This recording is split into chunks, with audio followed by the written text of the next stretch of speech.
Hi everyone, we're going to be looking at the coordinate plane. Firstly, we're going to look at how to draw a coordinate plane, and then we're going to look at how to plot points on a coordinate plane.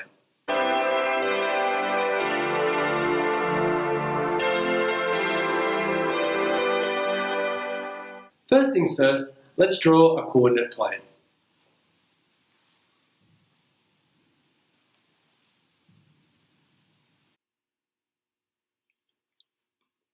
What are you doing? I'm drawing a coordinate plane. What, without a ruler? You must always use a ruler. And if you've got graph paper, that's even better, but you still have to draw the axis even on the graph paper. Oh really? Yes, really. And there we have it, a completed coordinate plane. No, it's not completed yet. Why? What's wrong now? Well, you've also got to show the little ticks. You know, the units, the calibrations. Very important, you know. Oh, okay, right, like this.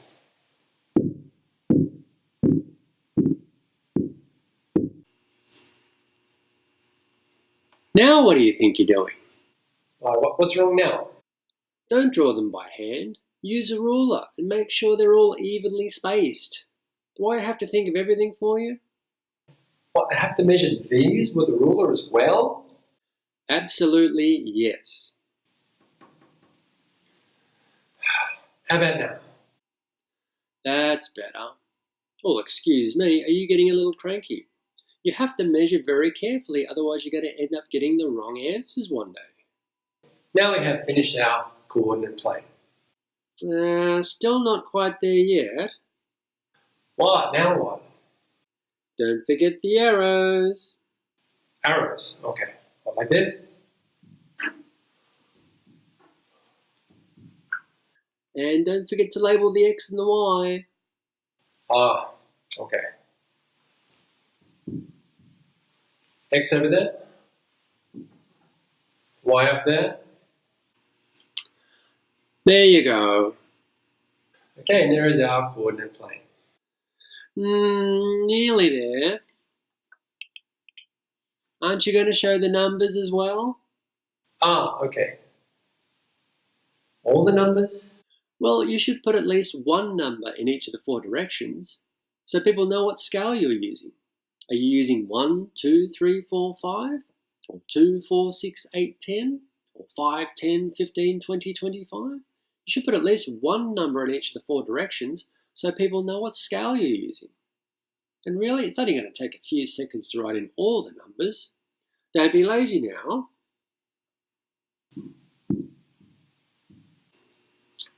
Much better. Finished. Last thing, don't forget the O in the middle for origin. The O. Okay. There we go. Congratulations. Your coordinate plane is now finally fully labelled. About time too. Okay everybody, this is a completed coordinate plane. It's also known as the number plane and sometimes even known as the Cartesian plane. This horizontal line across here is called the x-axis, and this vertical line going up here is called the y-axis. The x-axis and the y-axis both have positive and negative direction. This is the positive x-axis, this is the negative x-axis, this is the positive y-axis, and this is the negative y-axis. And right in the middle, this is actually an O, not a zero. The O stands for origin. Origin, of course, means a beginning place. Don't forget to tell them about the quadrants. Yes, the quadrants. The coordinate plane is actually divided up into 4 equal areas called quadrants. This one over here is called quadrant 1. Easy to remember because in quadrant 1, the x and the y values are all positive. The other quadrants, we go around in a circle, starting from quadrant 1 and going counterclockwise or anti-clockwise. This is quadrant 1 and then quadrant 2, quadrant 3, and finally quadrant 4 down there. On the coordinate plane, we can plot these things called points. Let's try one. Let's make a point called P. P is the name of the point. Here it is. That's the point P. Any point will have coordinates, and coordinates tell us where on the coordinate plane the point is. The coordinates for this point P are 3, 1. When we write coordinates of a point, we put two numbers. Around the two numbers we put round brackets, and between the two numbers we put a comma. This is the point P, 3, 1. The first number in our point P is 3. 3 is the x-coordinate. It is also known as the input value. It is even known in some places on Earth as the abscissa of the point P. That's a pretty cool word. And also finally, the 3 here, the x-coordinate, is also sometimes known as the independent variable. The other half of our point P is called the y-coordinate. The y-coordinate of our point P here is 1. The y-coordinate is also known as the output value, and sometimes it's even known as the ordinate of the point P.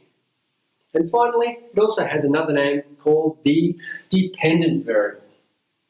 So what do those numbers mean? The numbers mean the position where the point is on the coordinate plane.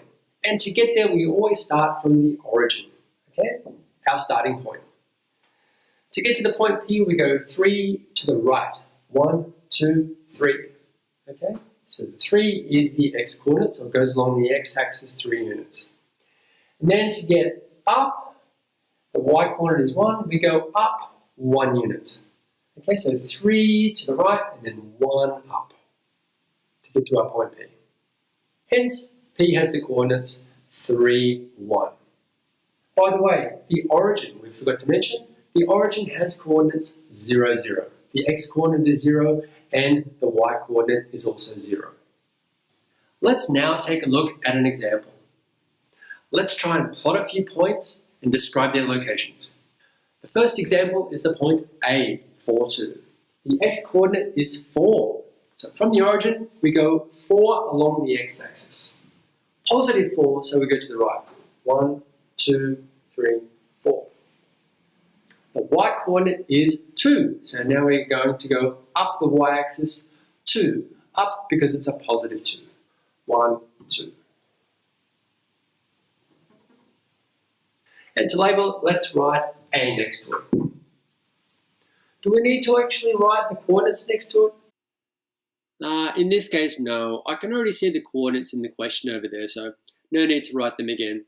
Just make sure the point is labelled with the letter very carefully.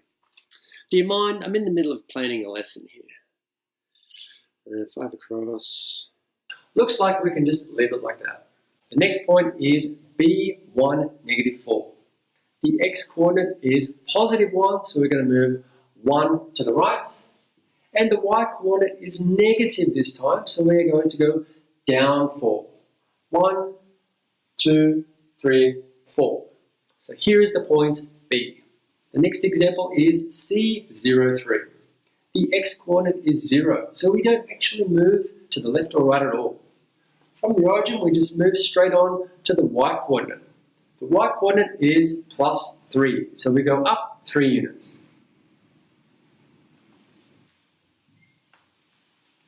There is our point C. And the last point, D, negative 3, negative 2. We move to the left 3, 1, 2, 3. And then we also move in the negative direction for the y value. We go down 2, 1, 2.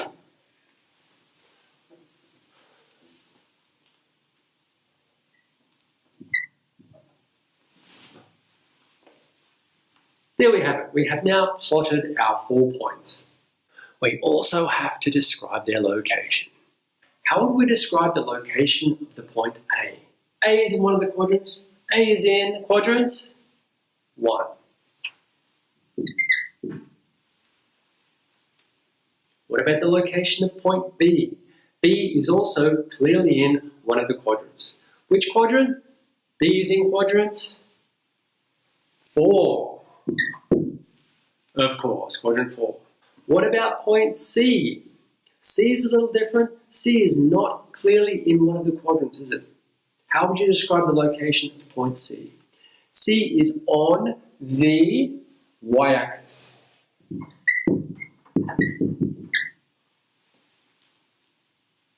How would you describe the location of point D? D is also clearly in one of the quadrants. D is in quadrant, did you get it? D is in quadrant 3. Well done if you got all those right. Would you like a little more practice? If the answer is yes, please try example 2. How did you describe the locations of the 4 points? Are any of the points on the x-axis or the y-axis? How would you describe the location of the point G? Please share your answers in the comments, and thank you for watching.